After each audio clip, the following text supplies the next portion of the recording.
আমরা কি করে বুঝবো যে আল্লাহ তাআলা আমাদের ভালোবাসেন? কিভাবে বুঝবো যে তিনি আমাদেরকে পছন্দ করেন, ভালোবাসেন?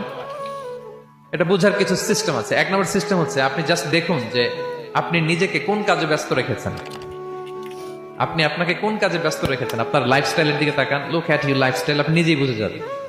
আপনি যদি দেখেন যে না, আপনার ভালো ভালো কাজে আপনার ব্যস্ততা, আপনার এঙ্গেজমেন্ট ভালো লোকদের সাথে, আপনার সার্কেলটা ভেরি গুড সার্কেল, ভালো কাজে আপনার মন টানে, আপনি ভালো কাজ করেন, যদি আপনার কার্যক্রম এরকম হয়, তাহলে বুঝে নেবেন আল্লাহ তাআলা আপনাদেরকে ভালোবাসেন।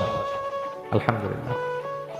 আর যদি দেখেন না, যত আকাম কুকাম আছে ওইটার সবার আগে আপনি, যেই কাজে আল্লাহর ক্রোধ আসে, আল্লাহ রাগ হয়ে যান, যেই কাজ ইসলামে করার নিষেধ, যেটাতে তার অসন্তুষ্টি, ওই কাজে আপনার এঙ্গেজমেন্ট, ইনভলভমেন্ট, আপনার সার্কেল গুলাও এরকম, তাহলে বুঝে নিবেন আল্লাহ ভালোবাসা, এই মহা সৌভাগ্য আপনার কপালে জোটে নাই।